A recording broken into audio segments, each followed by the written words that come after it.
and 2 describes something that is coming in the fall of 2017. And what it is it's a constellation and planet alignment that has never happened before and it won't happen again. It's very specific, and it's been found in an astronomy program. I was looking for it in 2011, and then I put it on the internet, and here we are today. It's got a lot of peer review. It's not going away. It's just getting bigger.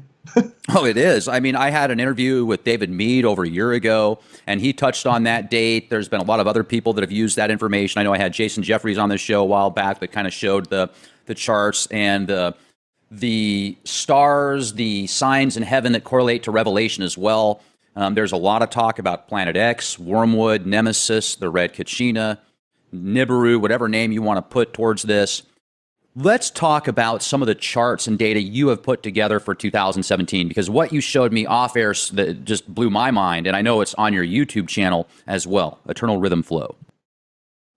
Sure. Yeah, I've been looking into because of this planet star constellation alignment is it's in the Bible, and it has to do with the end times. The scriptures say that John, when he's called up to heaven to have this vision of the final 7 years, he says one of the things that he sees up there, he says there's a woman clothed with the sun, with the moon at her feet and 12 stars at her head, but she's in labor and labor pains to give birth to a child. And then it says that that child that she gives birth to is going to be caught up to God and to his throne. But it actually uses, when it says caught up in Revelation 12:5, it says the Greek word is harpazo, and that's the word that we get rapture from. But it also says that there is a dragon in the scenario. This is an end time play, and that dragon tries to devour the child when it's born, but he doesn't get the child because the child is raptured. But then Michael stands up and he goes to war with the dragon, and this is the tribulation period. So we're looking at a rapture tribulation stuff in this chapter. And what's amazing is that John says it happens with our sun, our moon, our stars, and the wandering stars are our planets. So this isn't just a dreamy thing. This is real. And so what do astronomers and researchers do? They look at this stuff in astronomy programs, telescopes. It's real. And it just so happens that in 2017, what looks like what John wrote is actually in the sky in our lifetime. Well, that's wild. And if that actually happens, do you think that there's going to be earth changes, cataclysms, chaos, etc. here? Yes. In reading the book of Revelation, it does say that at the time when these events happen, when the sign happens, all inside this time period, I mean, the elites are going to be hiding in the mountains and the caves because the cataclysms, there's 4 horsemen that come out, there's war and pestilence and economic disaster. And then, I made a video yesterday, and we know, Gil Broussard, David Mead talk about Planet X. You talk about Planet X. You've been doing this for a long time. And anyone who's done any research about that knows that if this planet is, let's just say, 10 times the size of Earth, and if it gets too close to us, the magnetic pull is going to make some changes. There's going to be earthquakes and possible flooding and all that. So if all of this is what it looks like, 2017 is a year of some changes. Astrophysicist, I think Mike Brown from Caltech, came out several years ago and downgraded Pluto with several other astrophysicists, essentially. And now he's out saying that there is this ginormous planet outside of the Kuiper Belt that's so big, it's actually causing the solar system to tilt. And it's way, way, way out there. So if something is closer than that object, or, something actually gets even within a certain distance, I guess, like Pluto or something, I can't even imagine what type of catastrophic events could take place. And there's a lot of people that feel Planet X is a lot closer than that. Personally, I am still agnostic towards it being in the solar system because I haven't seen enough proof that it is for sure. Now, is there a Planet X out there? Well, I mean, definitely there's plenty of other planets out there, but I still am kind of questioning the whole 3,600-year orbit. But it seems like there's a whole bunch of information out there that's pointing to some pretty serious possibilities from some enormous planets that we haven't seen the past X amount of years. Right. A lot of what we do in sort of studying this Planet X thing is we have to put our faith in other researchers because it's a massive subject and not everybody has the time to go there. So, we look to the experts and we see what they think, and then we have to make a decision on, is this real or not? And depending on the weight of evidence, this is not something that we can see with the naked eye. We just got some programs, Google Skyview, and when we're looking at these things, we just have to take it with a grain of salt and say, is it there, or is NASA just playing with us? Who knows? Right. But so it's one of those things where you're just not going to know until it happens. But it certainly is an interesting subject that we like to talk about. It is, and I really like the way that you brought that up and the way you worded that. I think that was very eloquent and balanced, and that's awesome. Now, you also put together some really cool charts that you were showing me that had some different timelines that also correlated with this 2017 date. And if we could get into that, that would be awesome. Yeah, sure. So you did this all yourself, didn't you? Yeah. Well, the information is just history, but I put it on a timeline to take a look at it. The Bible says that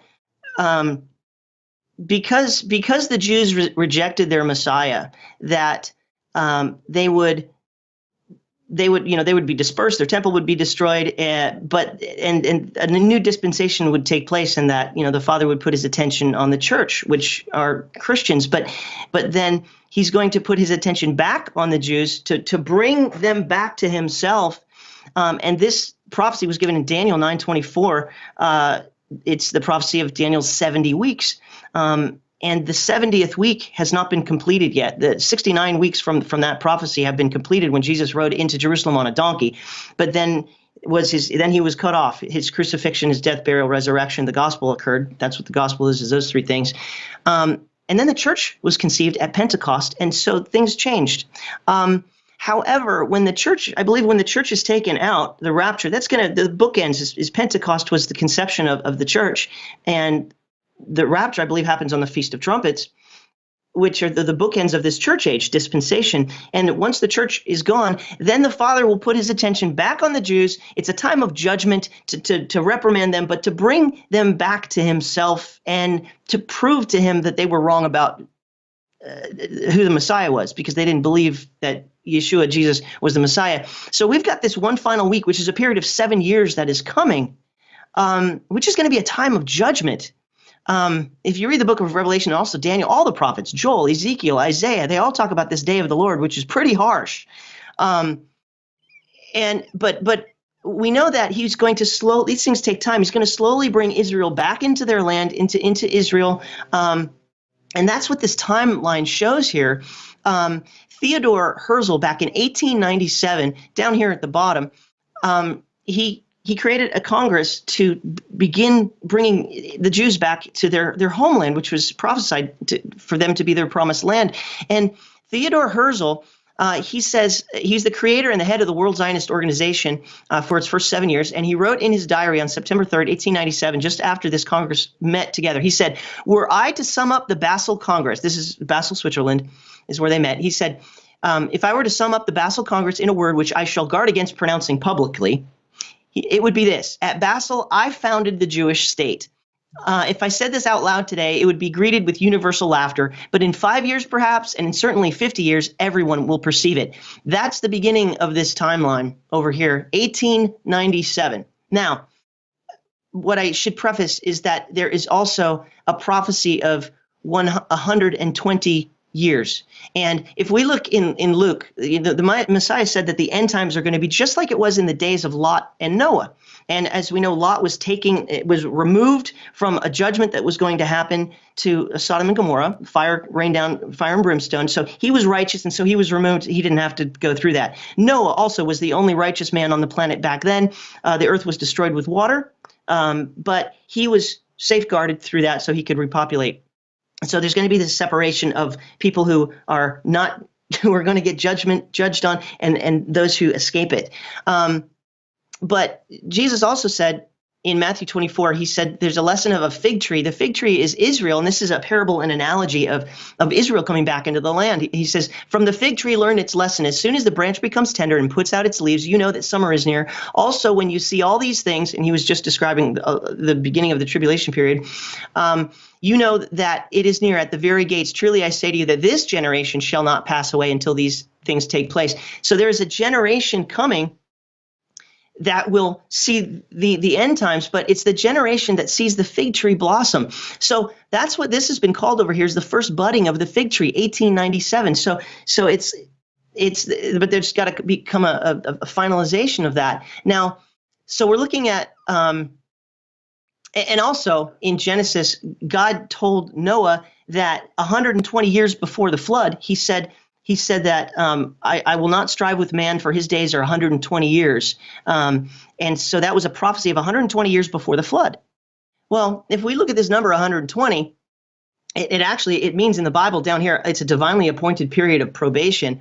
Well, if we count 120 years, we end up with the 0 years 2017. And this is the fig tree coming, Israel coming back into their land. The Balfour Declaration was declared in 1970, which allowed the Jews to start coming back into Israel. And then the UN General Assembly voted to create Israel in 1947. And of course, the Arabs didn't like that, and so they went to war in 1948. You have the Battle of or the War of Independence, of which Israel was created in one day there. But then in another 20 years, you had 1967. In 1947 and 1948, Israel got the ability to get the land back, called Israel again.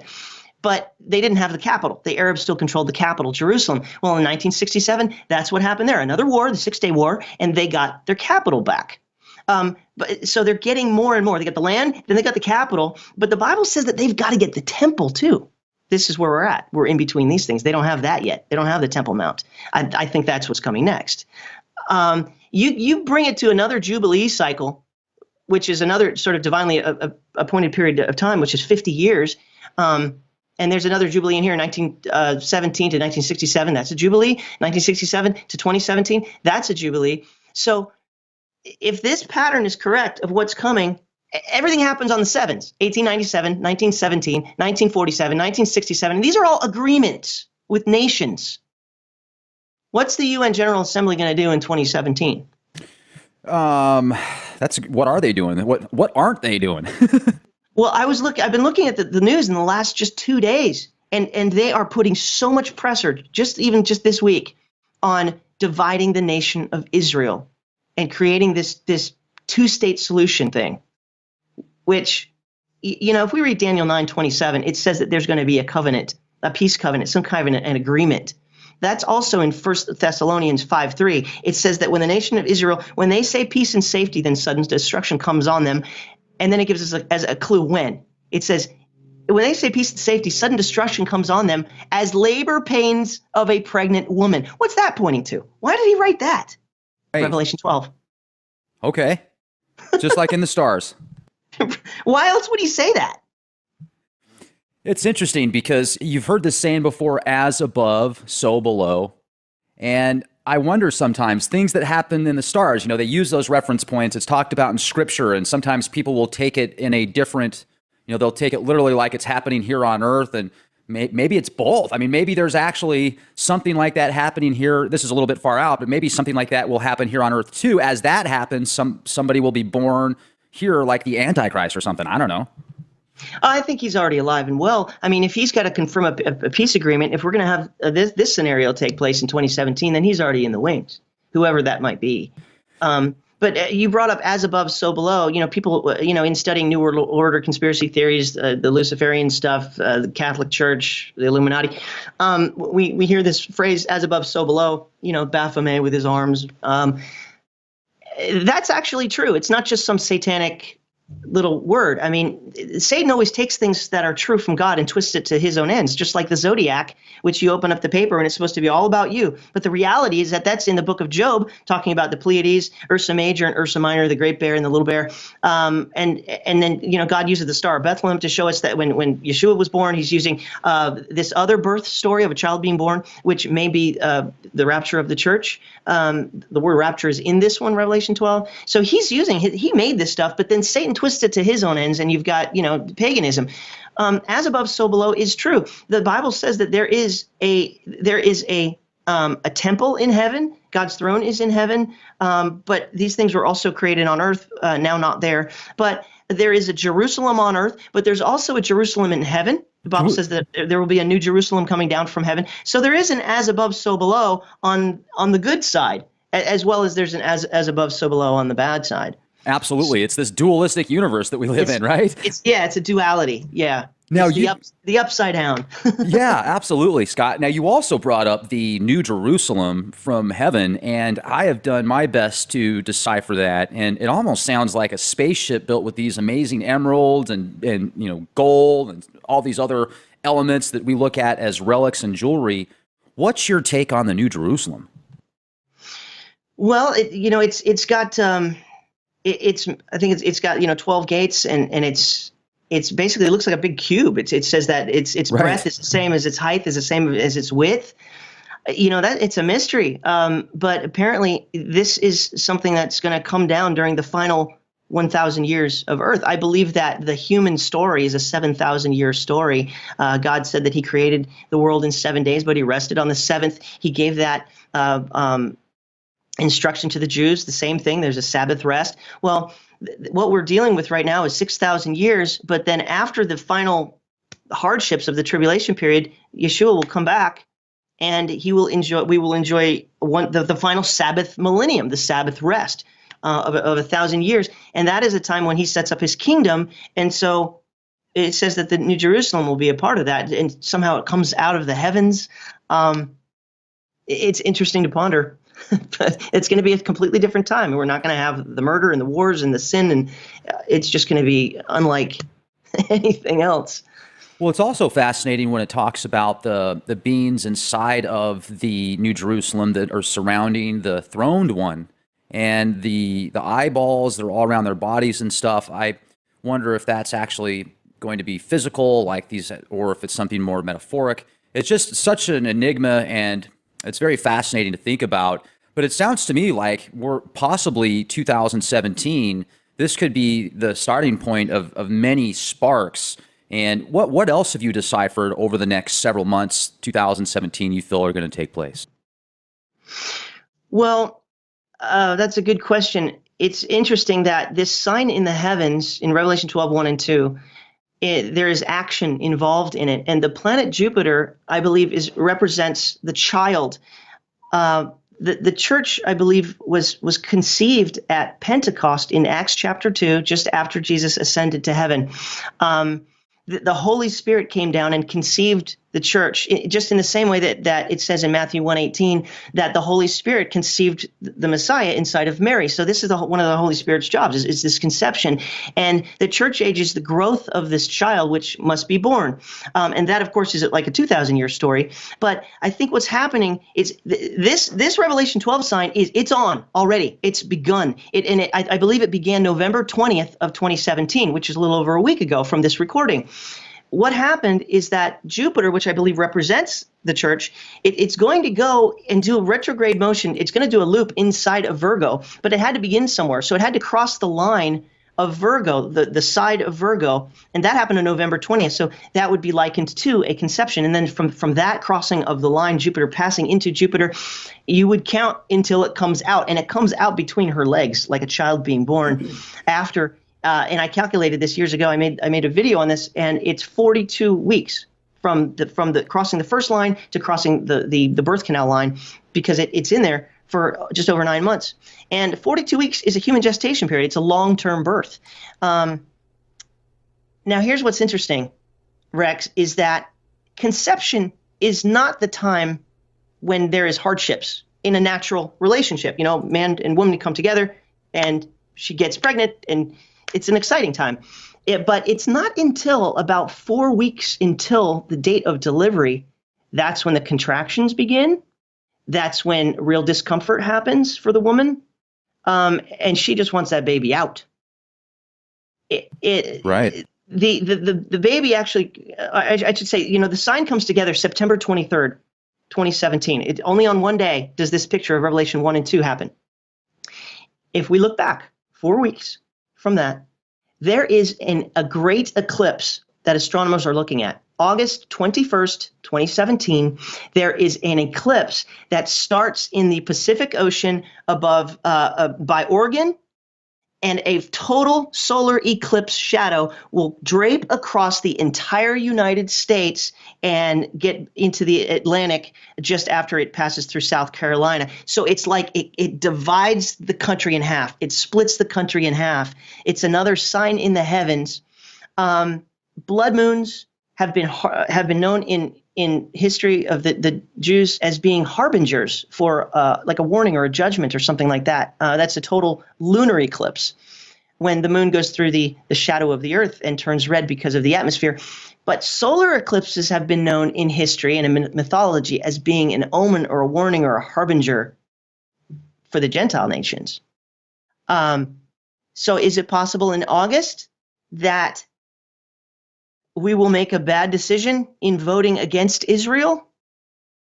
When the General Assembly gets together and starts to make these decisions about this Middle East peace process, because Hurricane Katrina, and there's a number of different cataclysms that have happened to the United States that can be related to decisions that our leaders have made against Israel. Judgments have come. Hurricane Katrina is a pretty amazing one to study. Do you think that there was any, sorry to interrupt, I was just going to ask real quick, do you think that there was any influence via weather geoengineering with Hurricane Katrina? I don't understand how all that works, but I would not. I first and foremost take the position of being a skeptic, but also secondly, I try to remain balanced. Sure. And with the position of who knows what technology they have and who knows what they will do with it. So I try not to blow things off as like, oh, that's total garbage, it's a hoax. Sure, I think there is weather engineering, HARP. I mean, the stuff that they put in our skies in the jet fuel, and oh yeah, there's evil, there's control. It's all about control, and they want something. What do you think about that? I think they want to control everything. They want to control the weather. They want to control what people think. They want to control what people do. They want to, you've got 6 corporations that control over 90% of the media. And as much as I love to watch a good TV show and a good movie, I also know the subliminal programming that they put behind it, just because I was taught at a very young age. So I can watch a film and see what they're programming the masses to think. But at the same time, you've got to be aware of that kind of stuff. Otherwise, you can be a good lemming to the dark side and not even realize it, just because they've got you under their mind control spells, essentially, is what it comes down to. But I think if we use our knowledge the right way, and there's got to be some type of something behind the scenes, like if we just say, look, we do not accept what you're doing to us, we will not accept it. And I think if enough people said that, you wouldn't have to be violent, you wouldn't have to do something vicious, unless they felt so much in a corner. When I'm saying I'm referring to these psychopaths, the 0.0001% or whatever that controls the majority of these defense contractors and government officials and stuff. It's not the people in the government that are bad most of the time. I mean, there's bad apples everywhere. It's the people behind the scenes that you never see or very rarely see or hear about, that, in my opinion, are the ones kind of controlling a lot of this madness. But have you ever noticed, Scott, that when there are a lot of these events that take place are portrayed in movies and TV shows before they actually happen? All the time. It's just so amazing. 9/11 was portrayed in a film before it happened. Many. You've got all this stuff with the Simpsons prophesying everything. It's absolutely amazing. And then, of course, there's the Illuminati playing cards. Which I got a set today. By the way, I ordered a set. I spent about $100. I've got, 200 cards? There's a total of 500 or something total cards, but I've got the original 95 set, and I'm going to pull that out later today. Sorry to interrupt, but I just had to, man. You totally brought that up. That was great. That's awesome. Yeah, I mean, there is something to that. Like they're telling us what they're going to do before they do it, and if we accept it, then they can karmically get away with it. Is that what it could be? Yeah, I think it's a mind game. If it's not that big of a surprise somehow psychologically, we won't fight against it because there's something inside of us that was like, well, of course that was going to happen. I sort of knew that. It's mind games. Wow, that was a real powerful way to put it. The way you said that right there makes so much sense from a psychological standpoint, and not even a metaphysical standpoint or a mystical standpoint or a conspiratorial standpoint. The way that you worded that right there, just that hits home big time. That's great. So let's jump into more of Revelation because you're such an expert with Revelation. I kind of cut you off there a minute ago. I didn't mean to take us on a different path. I apologize about that. Let's get back into what's going on around us right now, the signs in the heavens, the signs in the news, etc. Oh gosh, signs in the news. Well, like I brought up before, I think something that we really need to take a look at in this next year is going to be what is the decision that the nations make about Israel?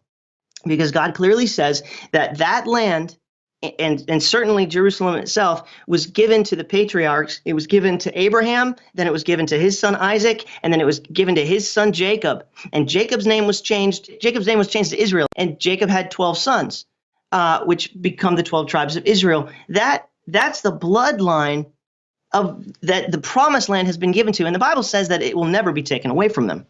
But it also says it will definitely be fought over because Abraham, he didn't just, that bloodline came through his wife, Sarah, which was also his sister.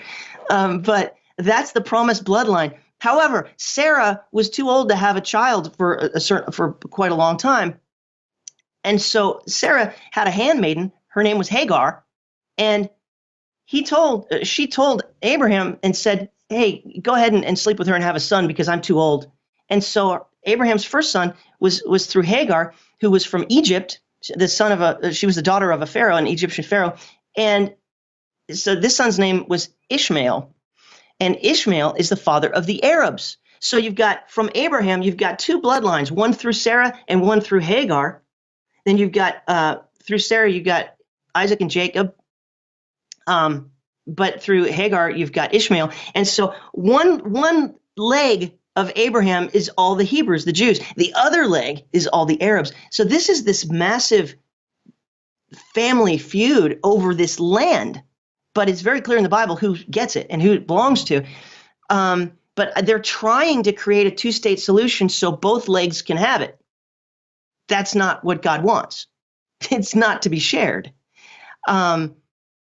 So I think that decision of a two-state solution is going to be epic. And if that's what happens in 2017 at the next major UN General Assembly, which always finalizes before the holidays in the fall, that's where they really make their push to get this done.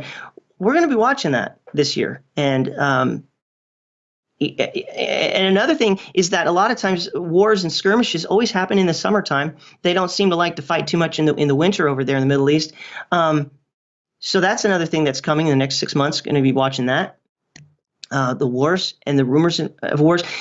Rex, and that brings up another point, is that there are certain wars that Bible prophecy students and scholars really are looking at. There's a war of Damascus being destroyed overnight, Isaiah 17. There is there's a war in Psalm 83, which has to do with multiple nations. And then there's Ezekiel 38 and 39 war, which I believe is a war that happens in the tribulation period. I think Isaiah 17 and Psalm 83 happened just around the beginning of that time frame. Look what's happening in Syria. I mean, you can't make this stuff up. It's been in the Bible this whole time, this epic thing of Damascus, Syria being destroyed overnight. And look at with everything else that's culminating into this time period right now. Russia is trying to back Assad, but Turkey wants to take Assad out. You've got Israel that's trying to stay out of it, but is going to be pulled into it. This is what I think we're looking at. This is a year of war. It's a year 5777, and the 7 in the Hebrew alphabet is it's like a sword. It's like war. Mark Biltz did a teaching on this recently, and he says that this is probably the year of these wars. So I think we're just looking at an incredible an incredible year ahead of us, which may finalize in some epic prophecy. I'm not a prophet. I'm just trying to decipher this myself. But we know that these things are culminating to a final end result. Is that what you're seeing as well? It is. I mean, I'm looking at Syria right now and some images, and there's not a lot of stuff you can find of recent images on Google of what it looks like out there. But what you do see, I mean, it is in really bad shape. Now, I'm not sure if it was Damascus or another city in Syria that this person did some drone footage out there over the entire city, and it just looked like something out of Terminator 2 after Skynet blew it away with nukes. It just looked toast. It looked like Resident Evil type stuff. So if that was Damascus and what you're talking about, that certainly is another correlation that hits with the Bible prophecy and Revelation. Now, one of the things that I am kind of nervous about with Revelation and any book, when you've got 100 million people, 1 billion people, a lot of people, let's just use that term, focusing on something like that and saying, oh, this is prophecy, it's going to happen because it's been written. Well, they can also, in a sense, kind of co-create that prophecy, make it happen faster. I wonder also sometimes if the Bible has been tampered with to the point that, and it's funny, I'm going to use the term here, I'm going to play devil's advocate, but I wonder sometimes if the Bible has been tampered with to the point to where what we're reading about is actually false history. We're learning from the victors, not the people that lost, and we're kind of just little things that could be in there that could take us into a path that's very far off. I don't know. I really don't. I want to know. But have you ever questioned stuff like that? Yeah, there's a new thing that came out recently called the Mandela Effect, which somehow says that, I don't understand it completely, but apparently it's some kind of a thing where I don't know. Time travel, mixing time up travel. Yeah. Like things have been changed. Things have been changed. The cat's now a donkey. Yeah. I mean, when we read the Bible in English, it's a translation. Anything that's not the original letters and books is a translation, and you're going to have translation errors, and some are worse than others. There's one Bible that's called the Message Bible, which is just like, I don't even know what I'm reading. I've got a copy of it over here,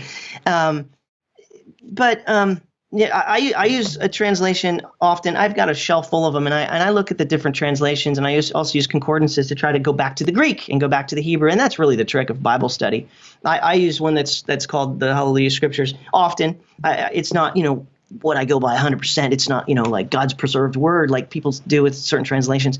You got to look at it all and be a student. So, but I just find that just what's going on in the world is the same thing that this book has said. I want to show you something really amazing. Remember what I said about that peace and safety thing, talking about a peace deal?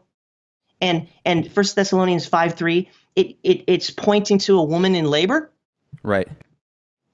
Which if we understand what Revelation 12 is that's something that happens in the great clock that we live in, the stars, which puts it on a specific day, which happens to be one of the Jewish feasts, the Feast of Trumpets.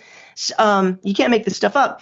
But, Paul was saying that when they say peace and safety, sudden destruction comes upon them like a woman in labor. I think that he's using that terminology to point to something. The Holy Spirit spoke through him, so he would know that John would write that. Well, check this out. What I was just saying with Damascus being destroyed, it's Isaiah 17:1. It says the message concerning Damascus ceases to become a city and shall become a heap of ruins. If you go to the end of that chapter, verse 18, it says, in the evening there's alarm, and before the morning it's no more. This is the portion of those who plunder us, and the lot of those who rob us. Talking about Damascus, probably a nuclear attack. I didn't want to read the whole chapter on here, but that's the gist of it, and Bible scholars know it very well, that Damascus is prophesied to be destroyed overnight. Now, there's a cross-reference here, and that's Jeremiah 49, 23. It's the same thing, but now Jeremiah is talking about it. And listen to this. It says, concerning Damascus, Damascus has become feeble, and she's turned to flee, and trembling has seized her. Distress and pain have taken hold of her like a woman in labor. So now Jeremiah is pointing to something that seems to be like, what's he pointing at? Well, is he pointing at Revelation 12? Is he pointing at the day that Revelation 12 occurs in our clock that we live in? This is all over the scriptures, Rex. This thing, this weird usage of woman in labor. And the final time it's in the Bible it manifests as a heavenly sign in the book of Revelation, which seems to me that's what all these prophets have been pointing to this the whole time. And we just didn't know it because we didn't understand what Revelation 12 was. So is Damascus going to be destroyed in the fall of 2017? It's possible if wars start breaking out this year, and if a Middle East solution is being sort of, stretched out and a war has to take place. The reason for a peace deal is going to be because war happened. Somebody's got to step up and say, hey, stop. We can fix this, right? That's how I look at it.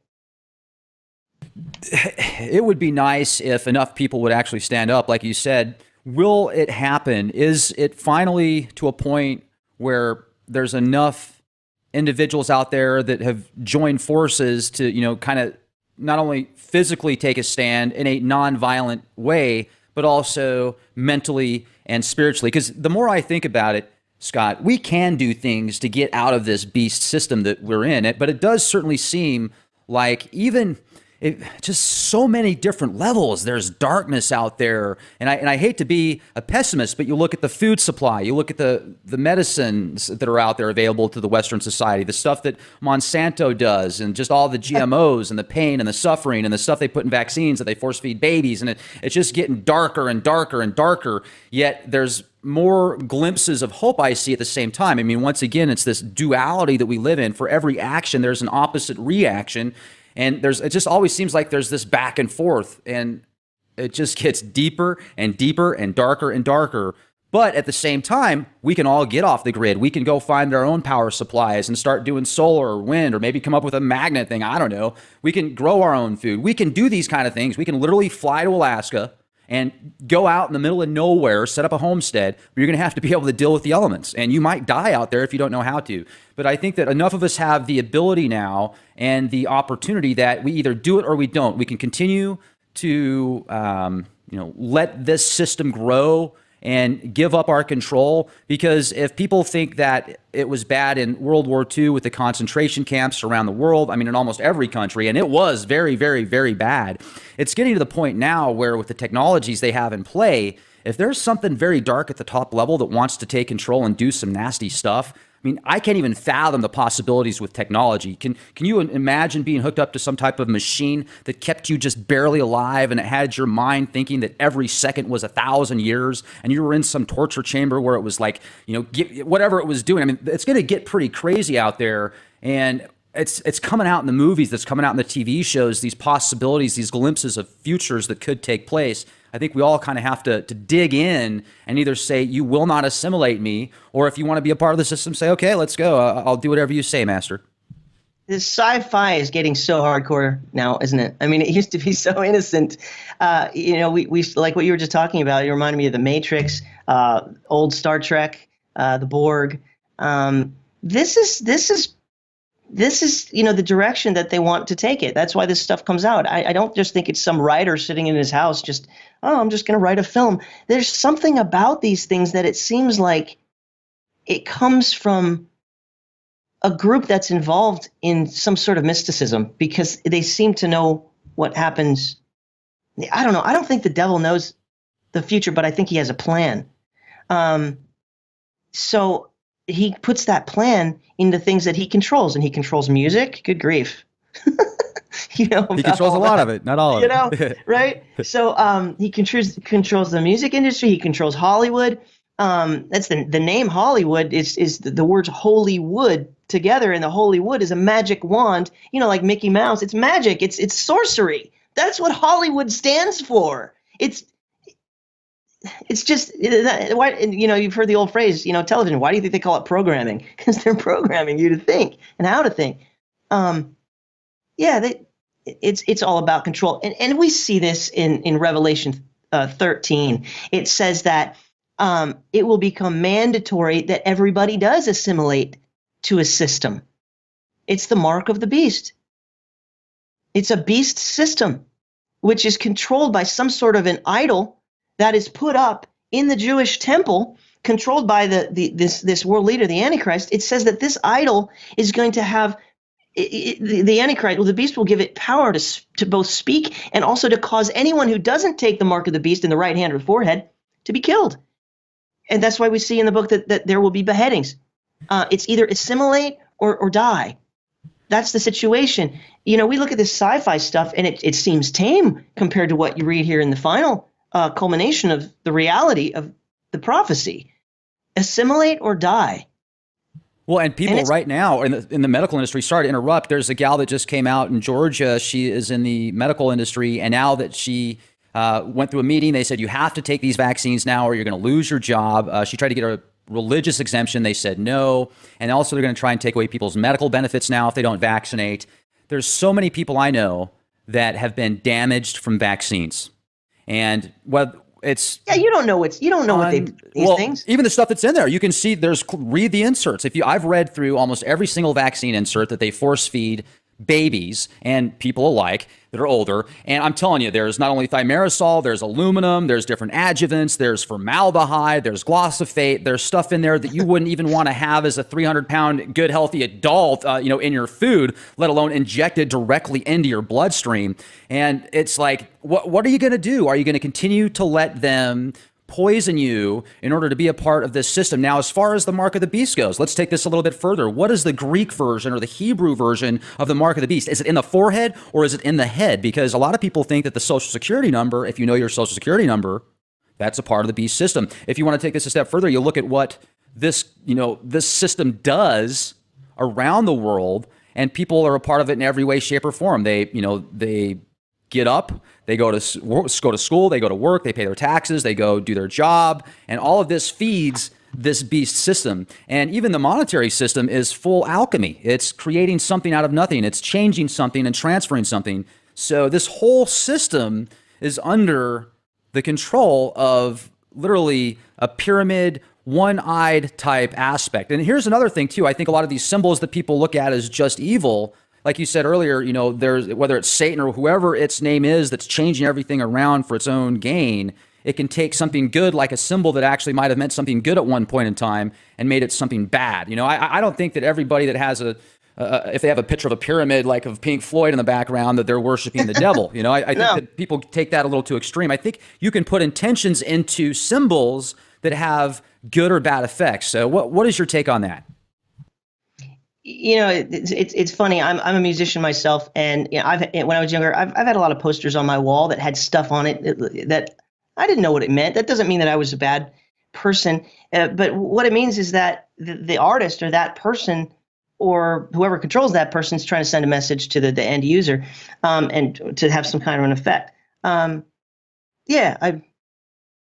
We live in a world. It's just so hard these days to even get away from it, but.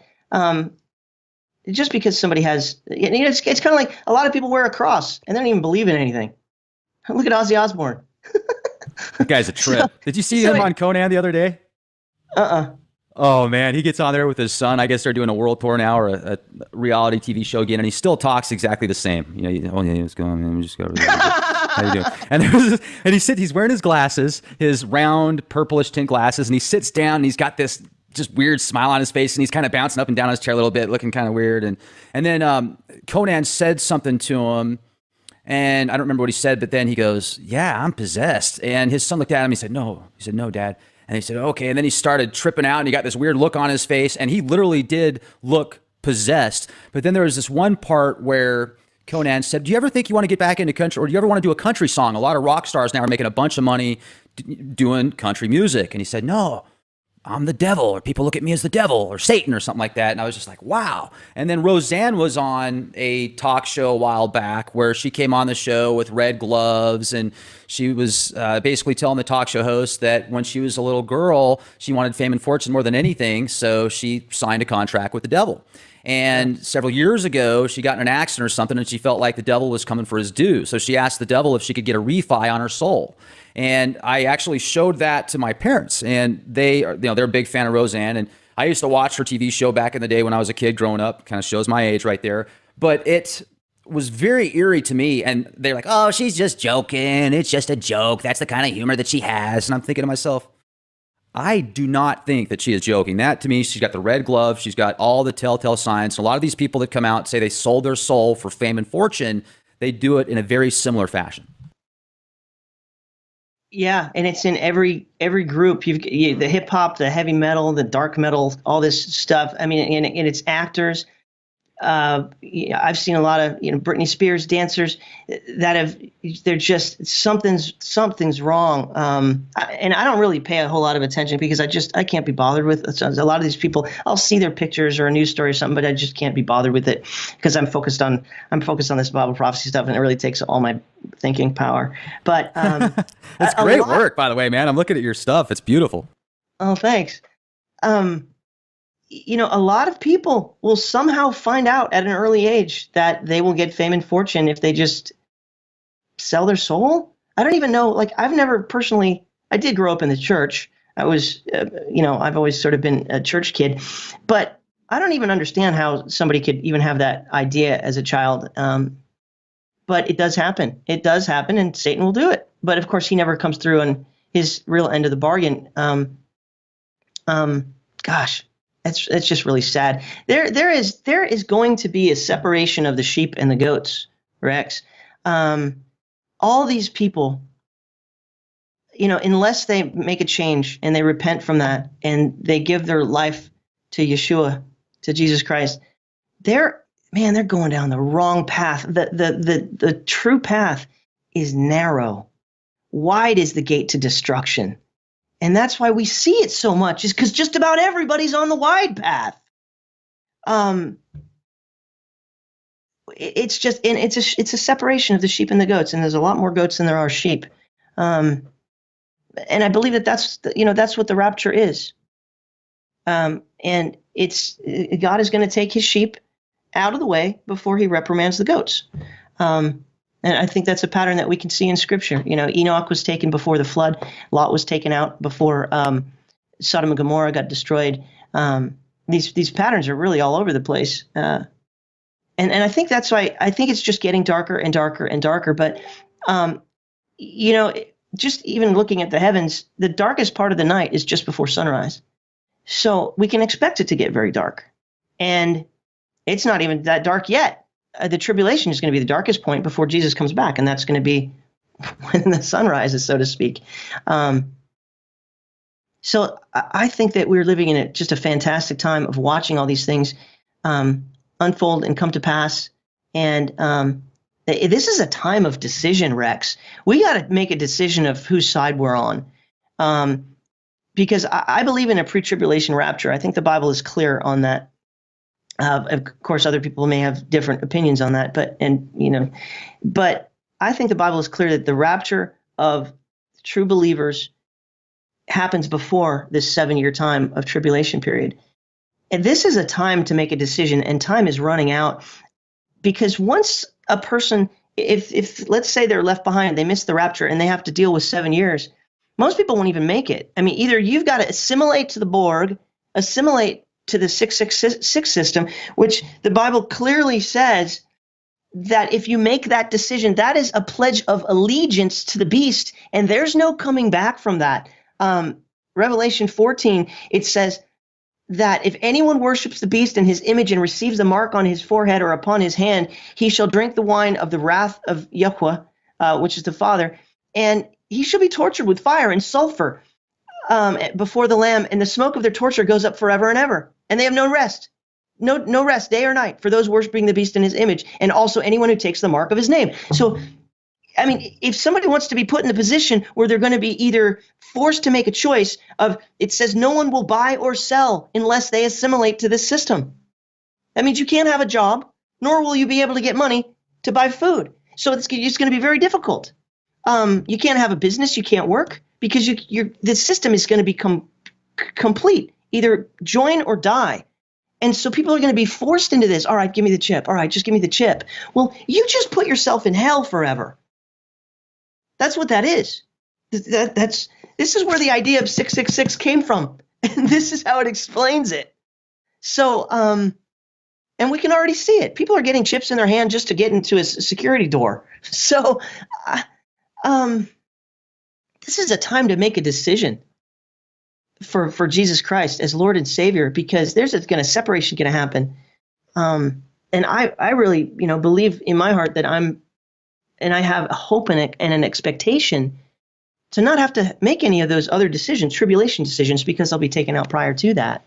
And I just really hope and pray that people do that. Romans 10:9 says you got to believe in your heart and confess with your mouth that Jesus Christ is Lord, and you shall be saved. Your name will be written in the book of life, and therefore you have an expectation of an escape. And that's not to say that times might get hard before that. I've got a little bit of freeze-dried food. I've got a little bit of bottled water that I've stored up. It's wise to be prepared. I never tell anybody, oh, it's just going to be great and we're going to escape to the heavens. It could get rough. But I don't believe that I'll have to make a choice for that chip, for that mark of the beast. I had an interview last year with a real nice guy that actually took the chip as a part of the transhuman tour. He ran for president as the transhuman candidate, and nice guy. And I don't have the same beliefs that he does. We talked about some things, and he was real passionate about wanting everybody to be chipped. And literally people that had positions of, let's say you're a pilot, well, you'd have even extra microchips in your head, because that way, if you thought you might want to kill yourself with everybody on the plane, well, the microchips would rewrite your cerebral cortex, and you just go back to normal. Yes, I will drive back home now. Things will be fine. Fly home. Yay. I love Total myself control. and everybody. Just real, hey, that's what he thinks, and he thinks that could save lives, and I get it. I will understand and listen to that side of you. Personally, I am into free will.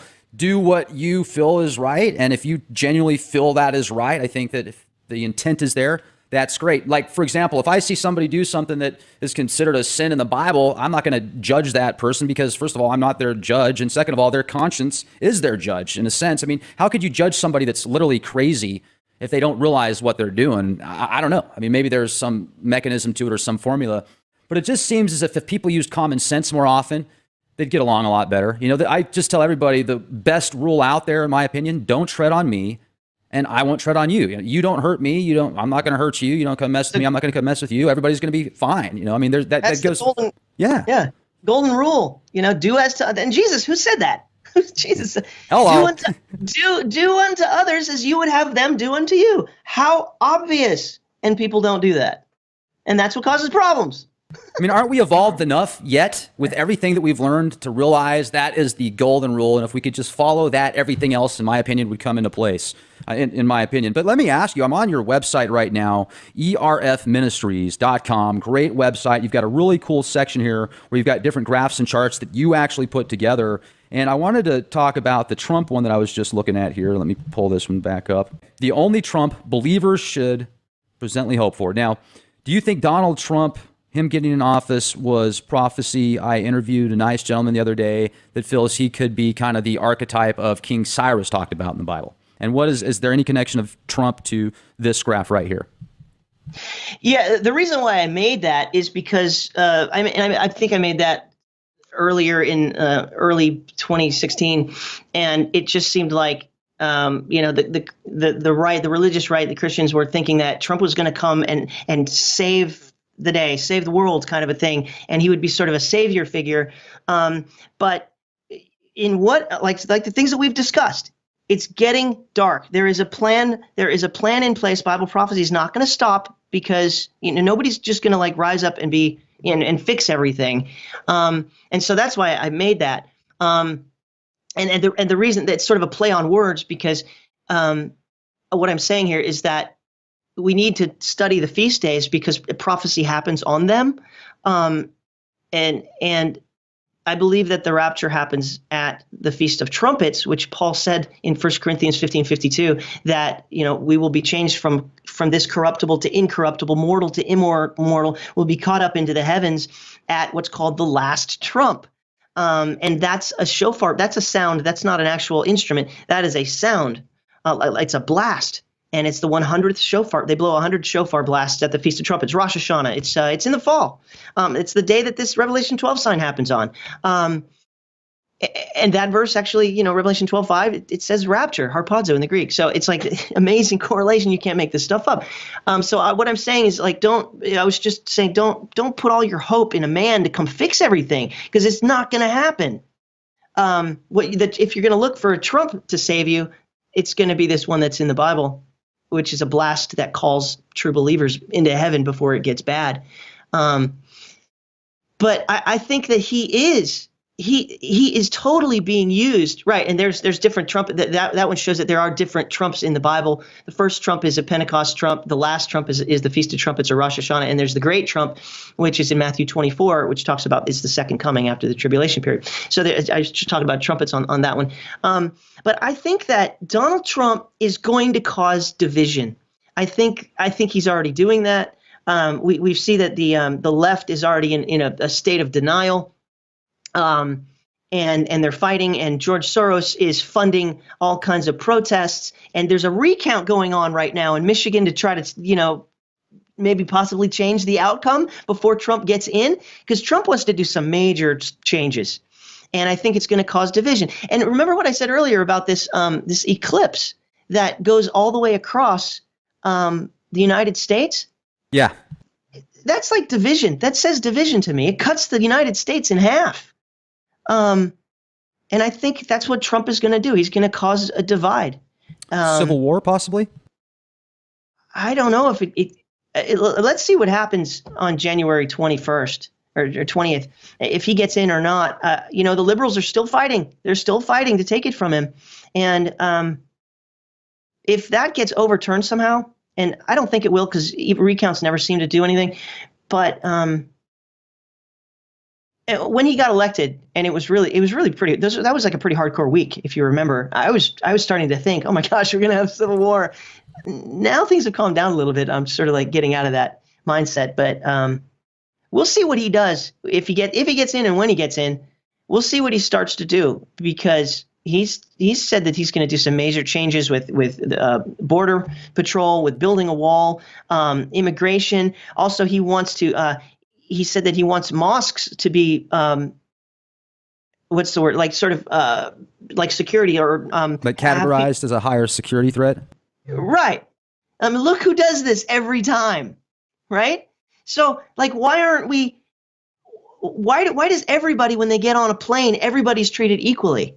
It doesn't make sense. Like, you're not even looking at the facts of who has got the ideology and who is the higher threat.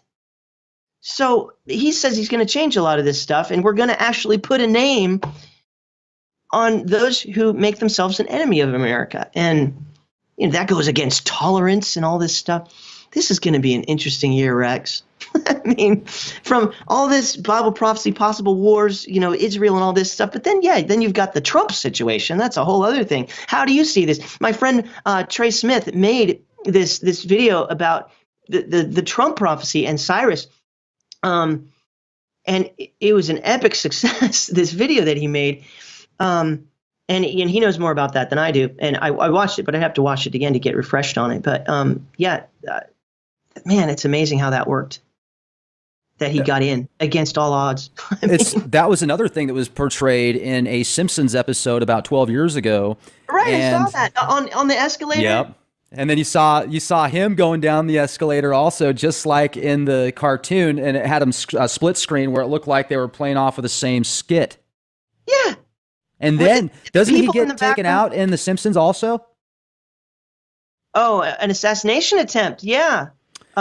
And there's this article out now that supposedly Donald Trump is meeting with people to get rid of the Federal Reserve. So I'm wondering if all this stuff is being played out to kind of subconsciously program people for that possibility once again.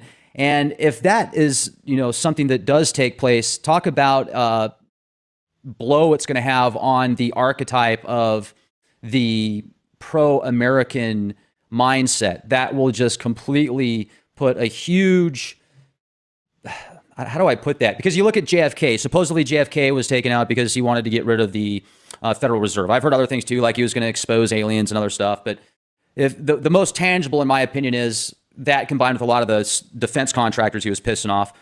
But if that's the case, and if Donald Trump really isn't going to play ball with the Federal Reserve and these other individuals, well, is he going to be in a position where something like that might happen to him? I don't know. It's a very interesting thing to think about, and I certainly hope nothing like that happens. But it makes one wonder with the way the media portrays certain events. I think you're definitely onto something. There's a bigger pattern than just JFK. I think you're absolutely right about that. That was his intention. He knew that it was a corrupt financial system.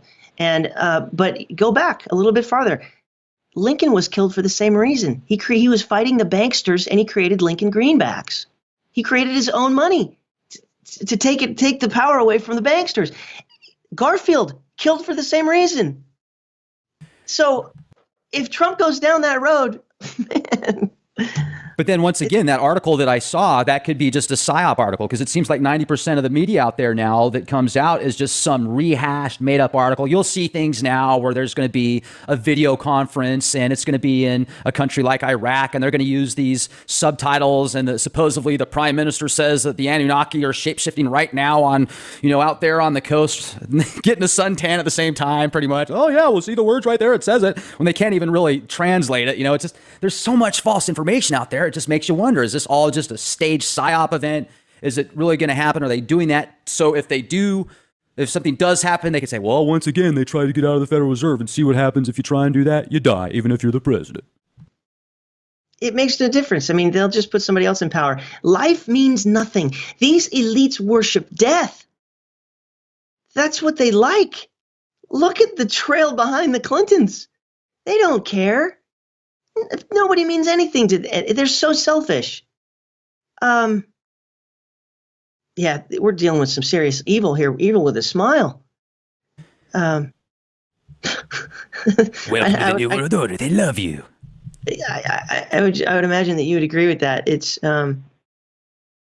Trump's got to be really careful. He's got to be really careful because I was listening to Perry Stone. If you know he's a pastor that has also had certain visions and dreams, and he said that there was two things that were going to happen with Trump that he saw in a vision, and one of them was an assassination attempt. And I forget what the other one was, but it's already come to pass and it was right. It's too bad I don't have that in my brain right now. But so the next one that I'm waiting on, I put this in my little folder of like, well, let's see what Perry said, and if it comes to pass, he said that there's going to be an assassination attempt. I don't rule it out. I don't want that to happen. But I don't rule it out because I think the elites completely wanted this election to be against the Bush dynasty and the Clinton dynasty. They wanted Jeb to be in against Hillary. That's what they wanted. And Trump is an outsider. And so they don't know what to do. But they certainly don't want him. Either they've got to assimilate him somehow or take him out. I'm not a political analyst, but I don't see how they're going to let it. I don't see how they're going to let this slide. What do you think? Well, see, I'm very skeptical once again because it was on The Simpsons 12 years ago that he made it in. So it's like they already knew. So therefore, they already knew he was going to make it in. It's either they could see the future, or they had some supercomputer that was. They've got these supercomputers now that can literally calculate quadrillions of floating points per second. And if you take that with some very good artificial intelligence software and then pattern recognition software, combine it with the World Wide Web, what people look up, everything else, and then all the data that's been researched over the years with physiology, psychology, true history, etc. Well, you could come up with some pretty cool models and future time map predictions. So with the technology that they have, obviously it's going to be a lot easier for them to predict the future. Yet I think it's all a part of the plan. I don't really, my gut's telling me that it's all a part of the plan. It was supposed to happen. Yeah. Let me ask you this. So if you're skeptical, and I think it is healthy, I try to remain on that side of things. Skeptical, but with a balance. But I thought Hillary was going to win. So if that, you know what I mean? Well, she was supposed to. I thought that she did too. I thought that she was, I thought the elites were just going to put her in, period. I thought that they would rig the election or whatever and just make it happen. So this is a total shock. Oh, that's what the other prediction was. Perry Stone, this is before the election. He said that, that the next president would be number 45, right? Obama's 44. Mm-hmm. He said in Hebrew, okay, just like the Greek, Hebrew and Greek are both very mathematical languages. Like the letters also equal numbers. Like A would be 1, B would be 2. So if in Hebrew, if you look at the number 45, it's a number, but it also is a word, and the word is ma, and ma in Hebrew means what? And so what Perry Stone said, he says.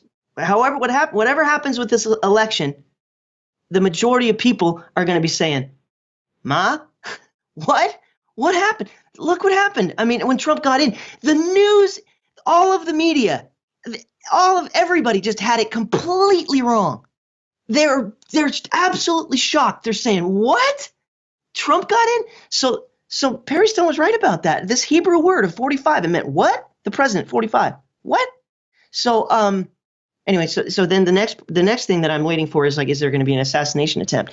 But my question is to you, like with this whole Simpsons thing, is if you sort of take a skeptical position, as I try to do as well, do you think that maybe like the creators of the Simpsons, if they're involved in some kind of like, there's something going on, and it's not just a cartoon there, do you think Trump's not an insider, and like he was already part of the system and they knew that he was going to do that? And if so, then why was the fight so crazy? Well, obviously charades, they can do anything they want in the media. It can be like the WWE. They can be pretending to break each other's backs on the mat, but then behind That's the a scenes, really good point. That's a good point. And I've seen video footage, plenty of it out there, where before Trump was fighting against Hillary as president, he was boasting for her several years ago when she was running for president. And there's plenty of clips saying, "Oh, the Clintons, they're amazing people. We hang out together. They're good people. They're good people. Blah blah blah blah blah blah." There's pictures of them all, hugging each other. And yeah, I get it. There were inside circles, people in politics, money, big corporations. It's all intertwined. They're all partying together and stuff. And then yeah, when they do kind of go head to head, people can be narcissistic enough to where they're just going to throw that person under the bus. I mean, are there real friends in politics? I don't know, but I'm not in politics. So, I've even noticed here just a YouTube channel with 60,000 very astute subscribers, mind you, but there's some of the comments that I read, I don't think they're from the subscribers necessarily, because there's some very ignorant people out there that are just, you can't please everybody. No matter how good of a person you are, your intentions are, there's going to be somebody out there that just doesn't like you because maybe you look like somebody that he knew growing up that picked on him or something else. There's just always some reason that there's somebody out there that doesn't agree with you. And that's a good thing, because if we all agreed on everything, would be like the Borg, would be assimilated. So I appreciate constructive criticism and stuff like that. But there's always those few haters out there, whether they're just jealous or dark or evil or whatever it is, that they're going to try and drunk. Drunk, yeah, whatever. I mean, never discount that some people commenting are on something. Oh, yeah. Never discount that. Yeah, they're like huffing glue. Oh, get this guy and some. How about that one gal that actually drinks paint? She loves it. My Strange Addiction. I don't know why some people watch that show. I was flipping through the channels the other day, and all of a sudden I stopped for a second, and this lady was literally drinking paint, and she does that a couple times a day. And how do you get started with that? Yeah, I mean, what do you do? Just one day you're like, that looks good. I'm going to put that in my cereal. I bet that color tastes good. Wow, man. Talk about mind control special there, but we're kind of jumping off topic here, I know, but this is great. I'm looking at a sweet graph right now. The 7-year tribulation. What is this? Well, okay, so the bar is the 22 chapters of the book of Revelation. And what does it say? So basically, I sort of just broke it up in parts. At the top, so it's 3 signs for those left behind. So if you're left behind, there's a little fish going up in 4. I believe that's where the rapture is. And so 3 signs for those left behind. I believe that a temple needs to be built in Jerusalem. That's the yellow at the top. It says tribulation temple built in Jerusalem, and then we've got the verses there. And then you've got to have the temple is going to be defiled by the Antichrist, and the verses are there. He's going to, like we talked about, the mark of the beast is going to be implemented and controlled by some kind of an idol that has power, and it's going to be set up in the temple. And then it's 666. The latter half of the tribulation period, this 7 years, is going to, there's a mandatory choice: assimilate or die, take the mark of the beast or die. And so these are just 3. I said one day I was going to make a graphic of like, here's 3 signs that you're in the tribulation period. You're going to see the temple be built in Jerusalem again, because the temple has to be defiled by the Antichrist, and the 666 system is going to be run from there. So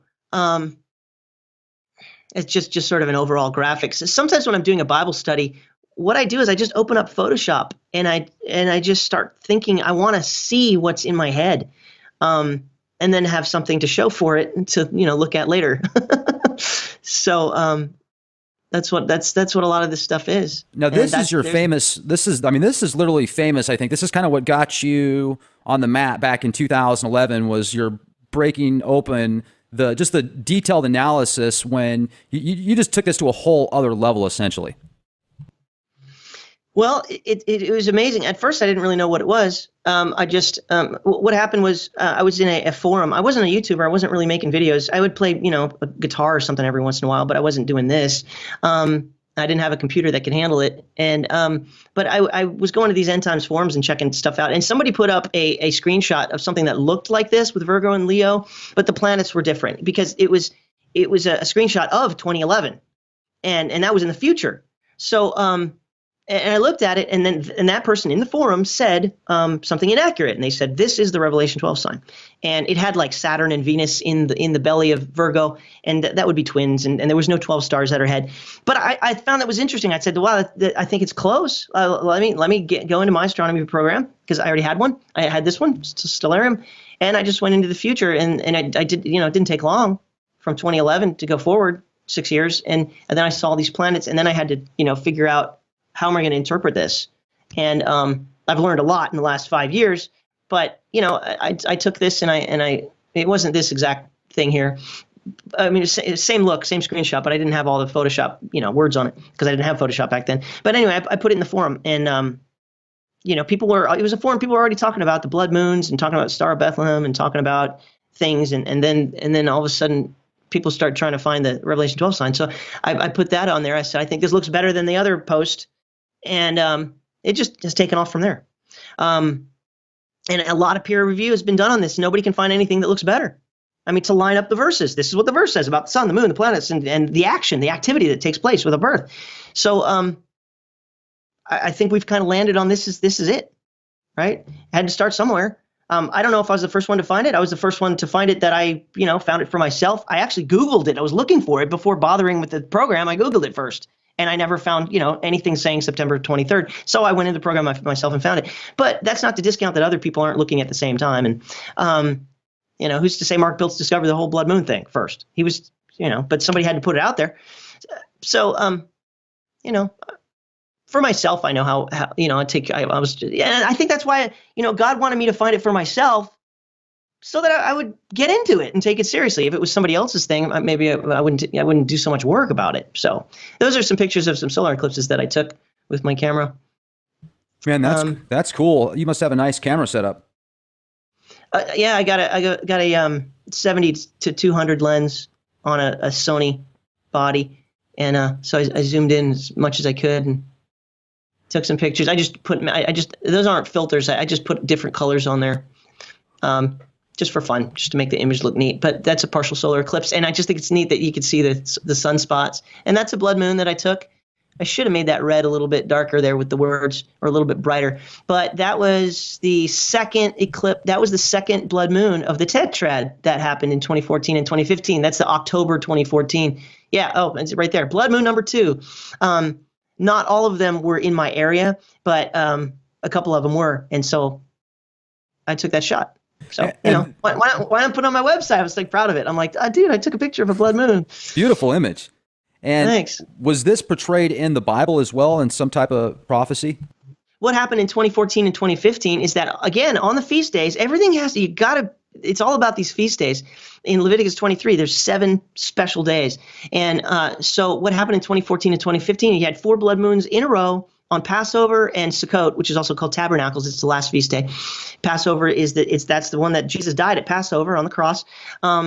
Everything happens on the feast days, man. And this Revelation 12 sign happens on the Feast of Trumpets, which is a feast day. So 2 years in a row, blood moons on Passover and Sukkot. And if you click out of that one, and I'll show you a different one to go to, this prophecy is actually really big. So each one of these little red sort of dots is a tetrad. So we've got these tetrads, and these are tetrads that fall on the feast days. Well, if you just look at the end result there, like you've got the 2014 and 15 one, you've got 1967 and 68, and you've got 1949 and 1950. Well, each one of those is either on or very close to things that happened with the nation of Israel. Like we looked at that other chart, that they started coming back in their land at 1947, and there was the war in 1948, and then there was a tetrad in 49 and 50. But then also the 6-Day War, where Israel got their capital back was in 1967. Well, there was one of these tetrads in 1967, 68. But it also goes it goes way back. It goes like the time of Christopher Columbus. Is the next one back there? He sailed the ocean blue, 1492. Well, in 1493 and 1994, that's when the Jews were getting kicked out of Spain, and that's why Christopher Columbus sailed. So there's something about these things that was connected to the Jews. But the bottom line is that what I believe that these blood moons are is Joel 2:31. It says that they're a warning. It says that the sun will be turned to darkness and the moon to blood before the day of the Lord, which is that 7-year time frame that is going to be really bad that I'm talking about. It's called the tribulation, the day of the Lord, the time of judgment. The Bible says in Joel 2:31 that these are harbingers. It says that the sun will be turned to darkness. That's a total solar eclipse. And the moon to blood. That's a total lunar eclipse. And it says that these will be warnings before the day of the Lord. And the day of the Lord is this 7-year time frame that we're talking about. And so I believe that what happened in 2014 and 2015 with these blood moons is that it was a warning. It's a warning that it's coming, because God always warns. He wants people to turn from their wickedness. And I'm giving you a warning. I'm giving you a warning. I'm giving you a warning. So that's what I think, that those events of the blood moons, and there were solar eclipses involved as well, which you can see in some of these other charts. It's a warning. And then you got this other sign in the heavens in Revelation 12 that happens September 23rd, 2017. That's not a warning anymore. So the warning stage is over. Right. Warning stage happened a couple years ago. The next one, if you study what it means, there's a solar eclipse on that one. It's amazing, Rex, is that the last one, the fourth one, which happened in September 2015, that one was seen over Israel, but also it was bigger. It was a super moon. When the moon is at its closest point at perigee, it was a super blood moon. Those are super rare, and it was seen over Israel. So that was the warning right there. And so that's what I've been compiling with all these charts over the years, just show that God is giving us signals. So that shows an overall eclipses that I took and just put on a timeline so you can just see the patterns, because I think it makes a nice representation. And I made a new one, which I put as my YouTube channel banner, which goes all the way to 2034. Really cool stuff. Did I lose you? No, that's sharp. I'm pulling it up right now, and that was starting to freeze up again there for a second. So is it showing the YouTube channel now? Yeah, I see it. If you like right click on that and do view image, it'll get bigger on your screen. And on here, what I did was I put the Star of David on the ones that are seen from Israel to try to see more into the pattern there. And look what happens right around the Revelation 12 sign, sort of under my picture. But you've got 5 lunar eclipses in a row related to Israel. 2 are partial, but 3 are total. And if that would begin the tribulation period, I mean, it just seems like an amazing pattern to me. I got to tell you, Scott, this is one of the most detailed charts I have seen to date of the prophecy timelines, Revelation. Gil Broussard has some excellent material as well. He's done a real good job putting stuff together. And I really like how you brought the way you just make it easy to understand. It's very fluid. It's very smooth. You've got over 55,000 subscribers on your YouTube channel, Eternal Rhythm Flow. You've got an incredible website. You've got tons of charts. You don't have any commercials on your YouTube channel. So, I mean, you put in a ton of work, effort into your ministry, and I certainly appreciate what you do. Before we close out tonight, is there anything that you'd like to share with us that maybe I should have asked but didn't? Oh, we could have. We clearly are on the same page with a lot of this stuff. We could have talked all kinds of different directions, and it was just fun to see where it went anyway. But, I would just hope that people know and just wake up, I mean, that's what your whole ministry or your job, what you're doing here with the Leak Project is you just have a heart to tell people, wake up, and the end game for me is that I believe that the Messiah is coming. And so that's my message, because that's the message that I get out of the Bible, is these are all signs. It's all supposed to happen like this. It's coming. There's going to be a separation of sheep and goats, and then there's judgment on the goats, and it's coming. So I just would hope that people find salvation, like I said earlier, Romans 10:9-10. It's just really simple. It starts there with believing that the one who died on the cross was in the grave for 3 days and defeated death and raised from the grave. That's the Son of God. He's the one that offers us the free gift of salvation. So that's the message that I want to tell people if they haven't heard that yet. That's the gospel. We're supposed to spread the gospel, tell people he's coming. Right on.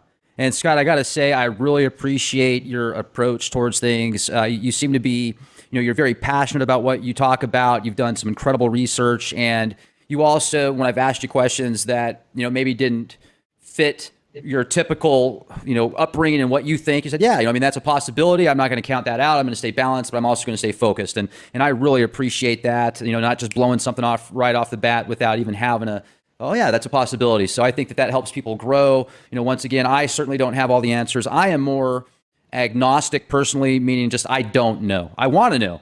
I really want to know. And, talk about polar opposites there. That's like, oh, you're a Gnostic and you're agnostic. That's got to be just a total mind mess up with you. But hey, I think it's kind of helped me grow along the way. I was raised Christian, and I used to go to church on Sunday. I read the Bible thoroughly. Revelation, I read that book more than any of the other books. I've even researched some other stuff outside of the Bible, books that were taken out of possibly the original canon, and also the Nag Hammadi treaties, the Dead Sea Scrolls, and other scriptures and ancient texts. So hopefully the answers will, hopefully I'll have no question someday and say, yes, I've got the answers and I don't need to have any more. But until then, I'm going to keep searching. And that's why we started the Leak Project, to get information out there, to speak with people like you, Scott. You're just a great guy. I really appreciate your work. Please check out Eternal Rhythm Flow on YouTube, ladies and gentlemen. Become a subscriber. Also check out his website. Now, your website is also going to be erfministries.com. You add updates all the time. Thanks for everything, Scott. It was great to speak with you. I really appreciate you coming on with us. Rex, I really appreciate you letting me be a voice within your work. It's been an absolute pleasure getting to know you and to talk to you. I feel a kinship, and we'll do it again sometime. Thank you so much, man. Absolutely. We'll do it again soon. And folks, check out leakproject.com, youtube.com/clandestine time lord. Be the change you want to see. This is Rex Bear. Talk to you soon.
And two, describe something that is coming in the fall of 2017. And what it is it's a constellation and planet alignment that has never happened before and it won't happen again. It's very specific, and it's been found in an astronomy program. I was looking for it in 2011, and then I put it on the internet, and here we are today. It's got a lot of peer review. It's not going away. It's just getting bigger.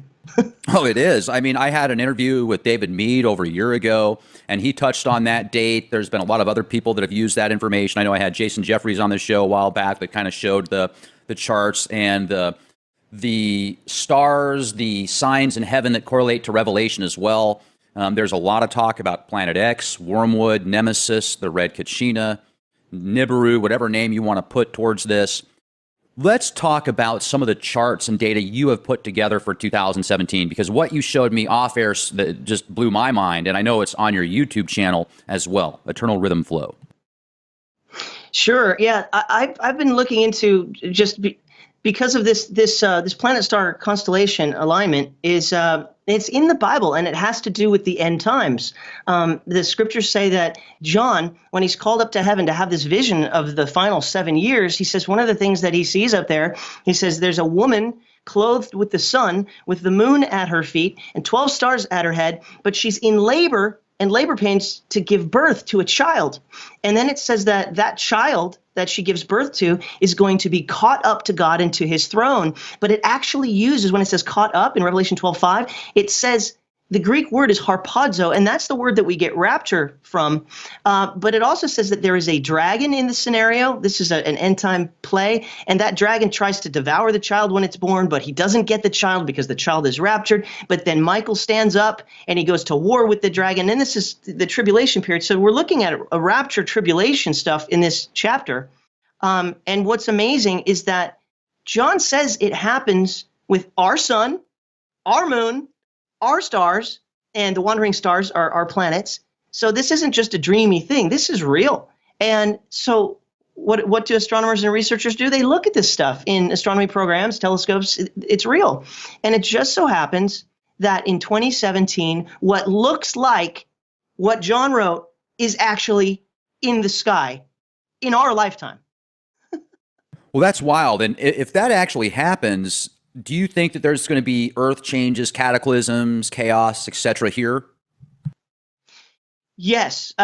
In reading the book of Revelation, it does say that at the time when these events happen, when the sign happens, all inside this time period, I mean, the elites are going to be hiding in the mountains and the caves because the cataclysms, there's 4 horsemen that come out, there's war and pestilence and economic disaster.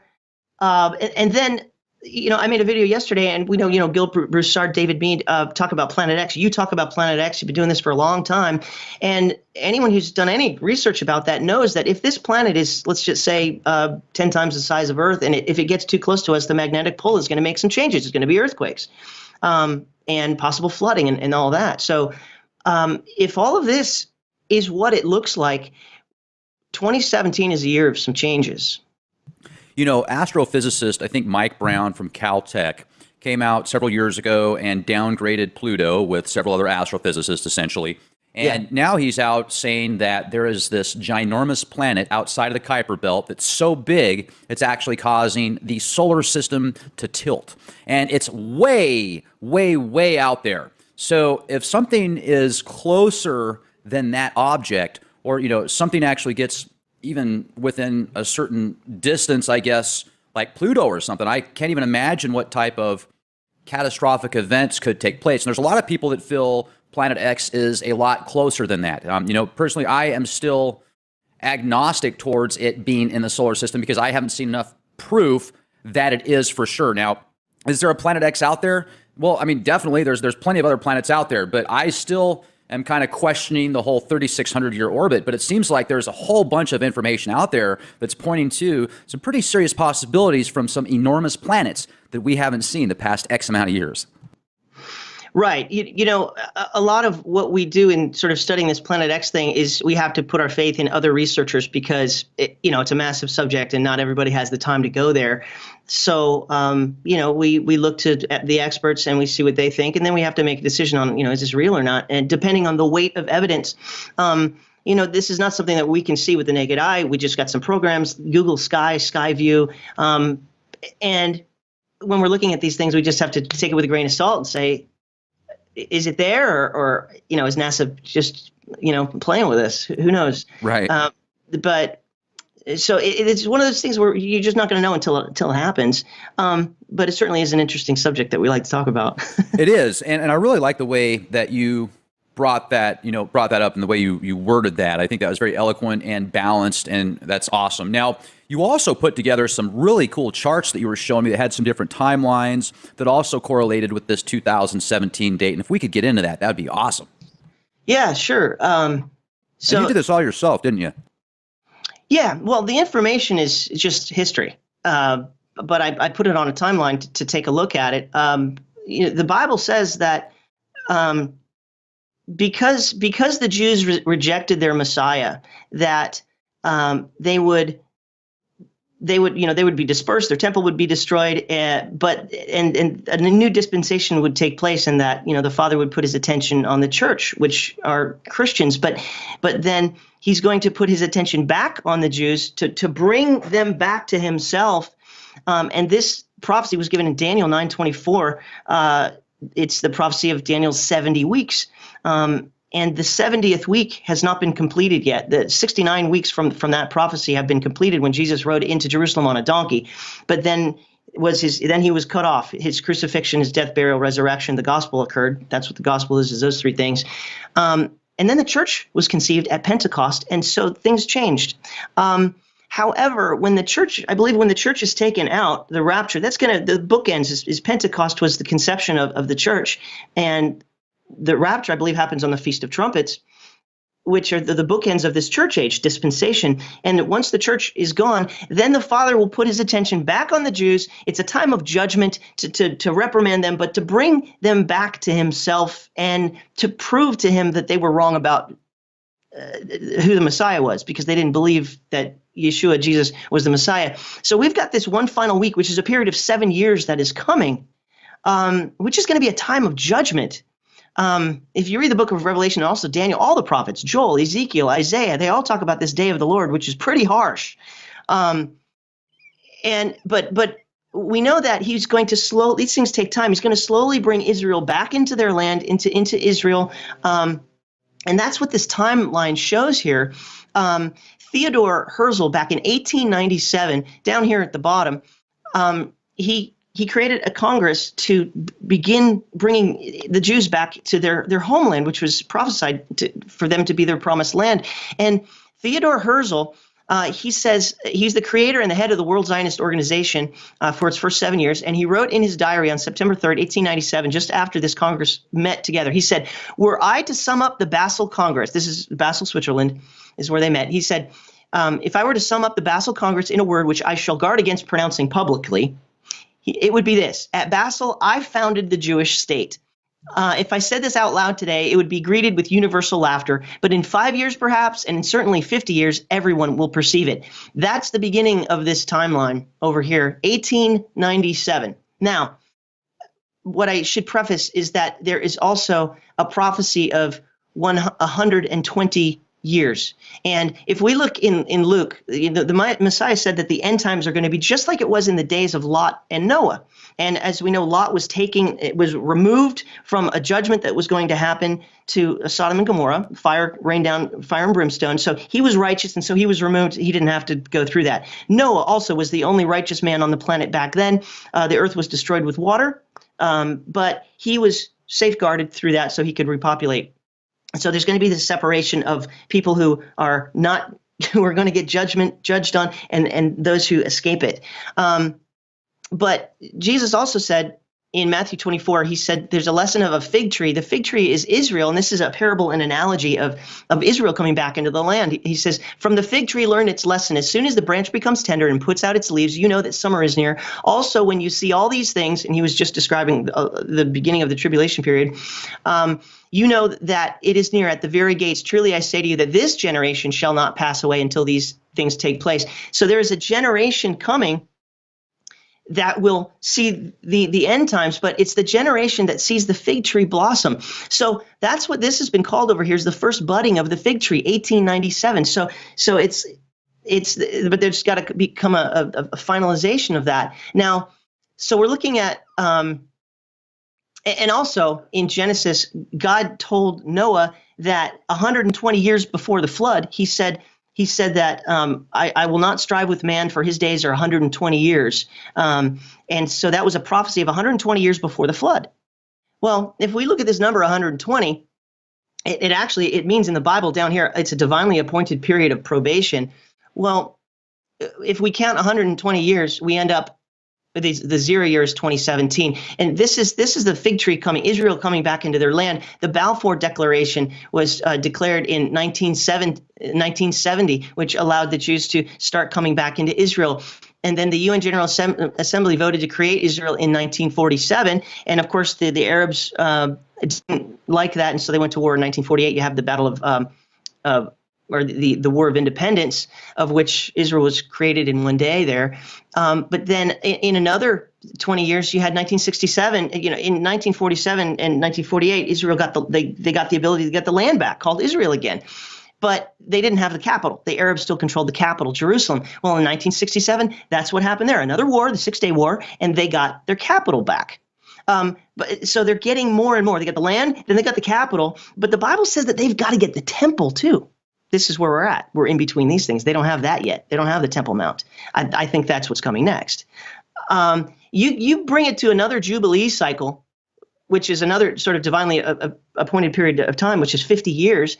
And there's another Jubilee in here, 1917 to 1967. That's a Jubilee. 1967 to 2017. That's a Jubilee. So if this pattern is correct of what's coming, everything happens on the sevens: 1897, 1917, 1947, 1967. These are all agreements with nations.